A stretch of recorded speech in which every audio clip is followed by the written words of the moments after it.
Sí, estas fueron las tierras que los Vives reservaron para su única hermana. Dicen que por ser la más pequeña, Rosita le hacía honor a su nombre de ternura. Rosita Vives. Sí, señor.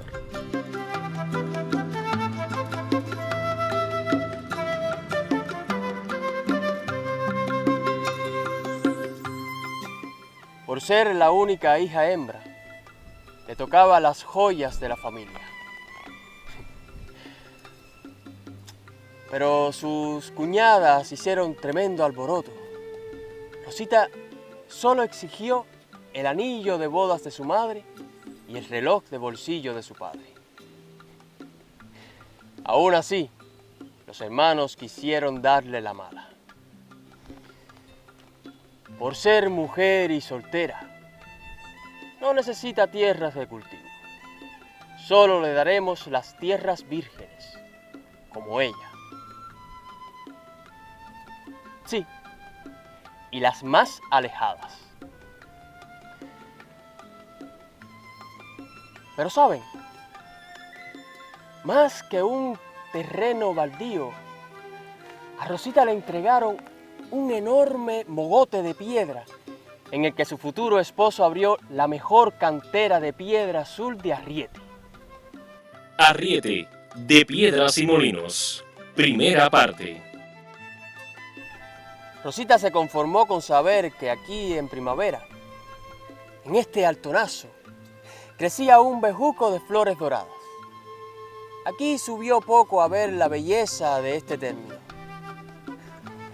Pero llegada la hora de merecer, Rosita se casó con Norberto Allen Nesbitt, un muchacho de origen norteamericano que al llegar aquí, por allá por 1900, le puso el cascabel al gato.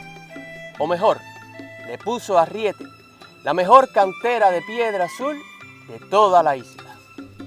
Así fue, Norberto y su hermano fraguaron el uso de esta veta como una cantera a cielo abierto, de donde se extraen anualmente toneladas de piedras que, tras ser trituradas, se usan fundamentalmente como el balastro que soporta cientos de traviesas y raíles de los caminos de hierro. La roca presenta un azul de gris azul en su tonalidad.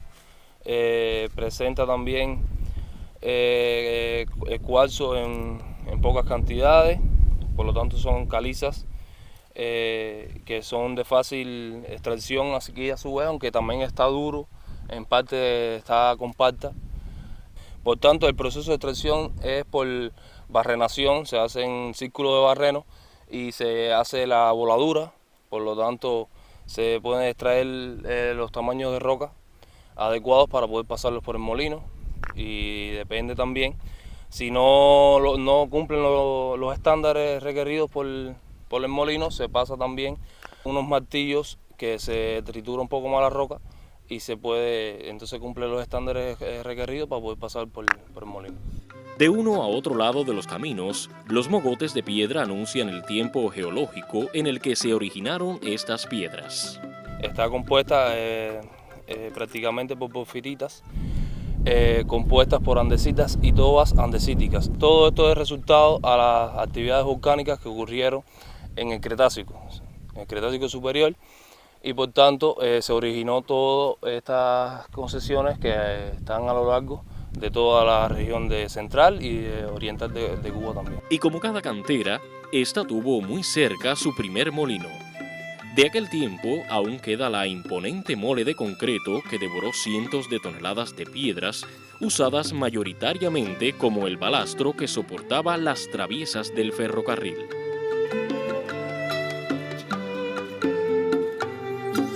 Yo empecé en 1960, pero antes estaba el viejo mío, que empezó ahí cuando era particular eso. Sería 1928 por ahí. Y ahí estuvo hasta el final de esos días. Empecé haciendo postura. Postura le decían limpiando donde se da un barreno para exportar para explotar la piedra. Ahí empecé yo. Peleando carritos de tierra, arado por un burro, para hacer la limpieza. Eso es cuando empecé. De ahí pasé abajo. Eso fue con los americanos, a partir piedra.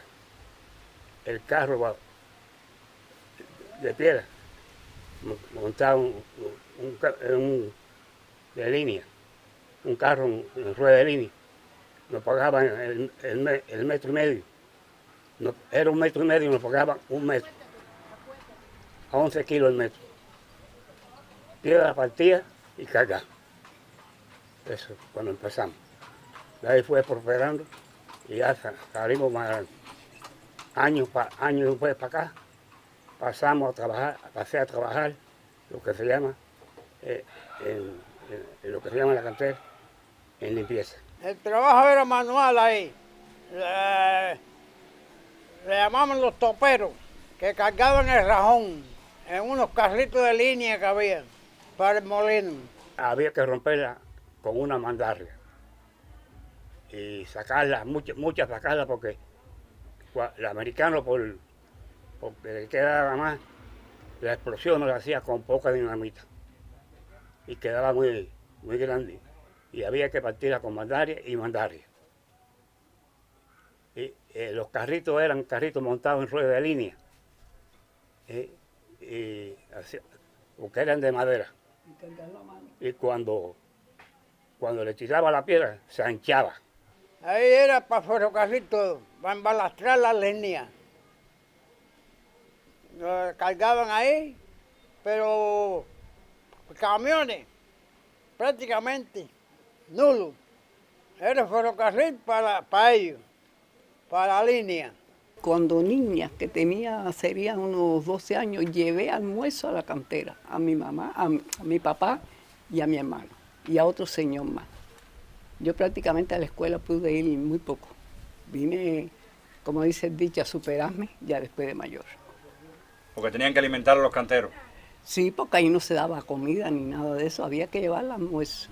Pero todos éramos muchachos. Cuando la revolución ya le subieron, pero primero era más barato. Y también no se trabajaba todos los días. La semana que trabajaban 3 días, eso era un fenómeno. Así que no, eso era así antes. La memoria portentosa de estos antiguos picapedreros no olvida. ¿Cómo olvidar si cargan en su cuerpo huellas de la sobrehumana explotación hasta que llegó un tiempo nuevo y en la década de 1970 un moderno molino de tecnología alemana? La piedra muy dura, porque eran carritos montados en rueda de línea, que había que partir la piedra y echar a mano, mucho esfuerzo. Después que intervinieron, el 7 de julio de 1960, ahí ya empezó la construcción en toda la provincia aquí, y sí, ya eso era un fenómeno. El molino viejo que había ya no daba abasto ya. Entonces, vino un molino alemán, que eso, nada más que le faltaba hablar. El molino aquel, hablar nada más. Empezaron en el año 1968 más o menos a llegar las piezas. Y ya en el 73, en agosto del 73, empezaron las pruebas a moler ya. Y estuvo moliendo hasta, bueno, no hace muchos años. Yo me retiré en el 2000 y todavía molía. Según datos históricos, este molino comenzó a trabajar en 1973.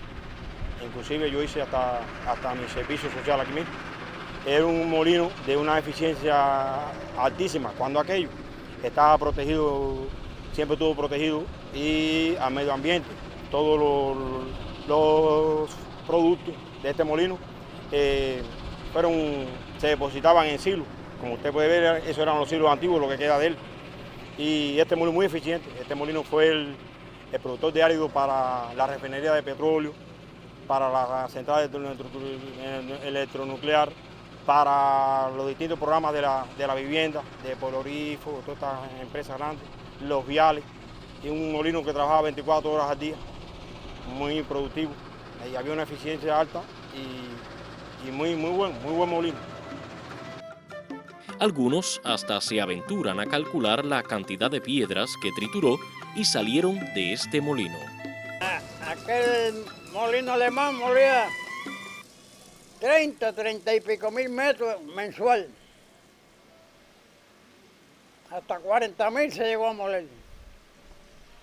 Y así, hasta que yo estuve, yo llevaba los datos por mi cuenta y había molido ya más de 7 millones de metros en el 2000. 7 millones de metros. Esto es un fenómeno. Nuevos detalles del segundo yacimiento de rocas azules y la instalación del tercer molino con tecnología china, espérelos en el siguiente capítulo de Semilla Nuestra.